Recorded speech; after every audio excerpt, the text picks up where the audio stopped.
Hi, this is Martin with another video in which I'm looking at getting started with OpenInsight 10. In this video, we're going to look at adding quick events to some of our buttons in the MDI form that we created in the last lesson. Now, quick events are super powerful. They are events that use predefined codes, in other words, system code, rather than you having to write, debug, and maintain your own code. So for a non-coder like me, they are an absolute godsend, because rather than me cobbling together code that I hope is going to work and I hope that will continue to work, I can actually tap straight into system code that is professionally written. It's optimized, it's the best code that it can be, and that's just brilliant from my point of view. So let's go ahead and do one of these. Just so that you are aware, in case you wonder, I have enabled this button. It will be disabled in yours. I've enabled that purely so that I can run a test window for different bits and pieces. So what we'll do is if we click on the exit button and then we make sure that we are on the events tab in this property pane, you can see all of the different events that are applicable to this button. So we can add a click event, or a drag draw event, or an omni event, or a drop down event. There's lots of different ones in here. We're only interested today in the click event. So if you click on the white area, you will get the options button come up, and if you click that, it will launch the event designer. Now this designer handles both quick events and script, so event scripts. So this is where you'll put code, and we'll look at that in the next video. For now, we want to tell OpenInsight that we want a quick event, so we click the checkbox to enable it. And OpenInsight presents us with a number of options. So we can see at the top here that we have a click event, and we can jump into other events if we wish to. And you can see here that we are now, we've got a click event. Once we finish this one, we'll have a quick event that's associated with this button, and we'll be able to see all the different events that are available to us in here.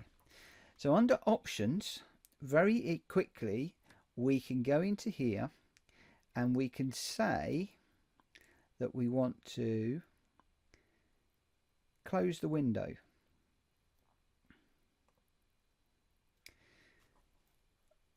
We can define whether this has a priority or not, so whether this fires before any scripts. Well, we haven't got any scripts, so we might as well just leave that as false. OpenInsight knows to send the event to the window and to send the close event. And the return value and the finalize are not applicable, so we don't need to worry about that.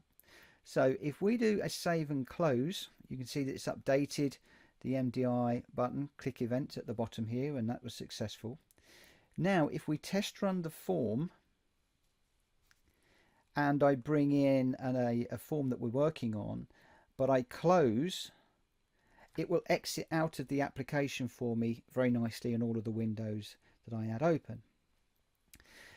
So if we now look at the save button and we go across to the click event as we did a moment ago, we will turn on the quick event, and this time the event that we want is to write the row.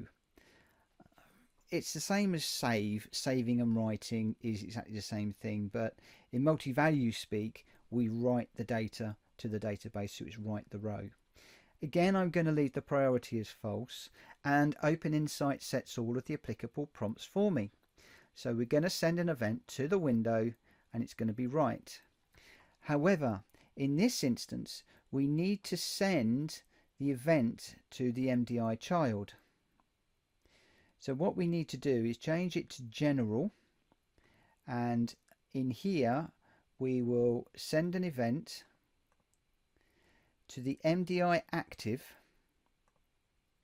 and the message that we're going to send is going to be write. So there's two different ways of doing this. If you are just talking to controls within the window that you're working in, then you can just select them straight off of the top here. Write the form, clear the form, read the form, whatever. However, because we're working in an MDI frame, we need to tell OpenInsight, don't write this to the window, send it to the MDI active, and that's the difference. So if when you're doing this and your events aren't working, you might want to just double check that one. So if we save and close and we go across to the clear, and we'll do the same thing, turn on the quick event, we're okay with general. The type is to send an event.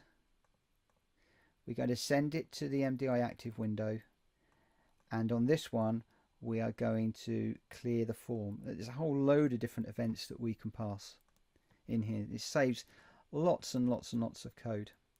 And the final one that I'm going to do is to set the, so send an event at the MDI active, and we're going to send into here delete,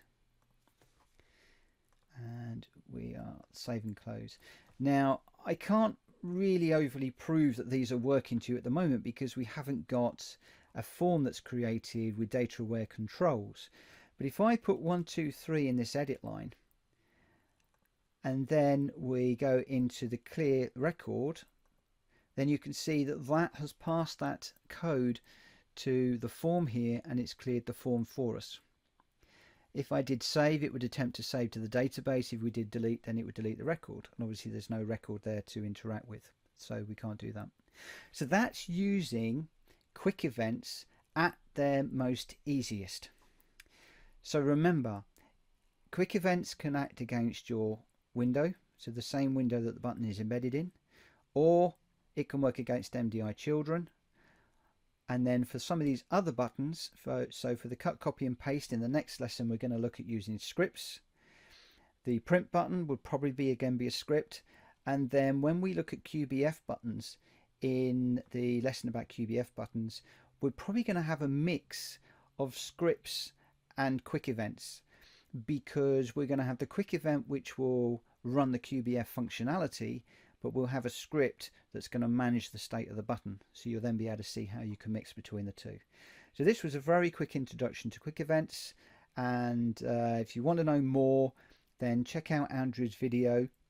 I'll put a link in the description below, and or you could just ignore that and we'll cover that in not as much detail as Andrew, but briefly in a future video.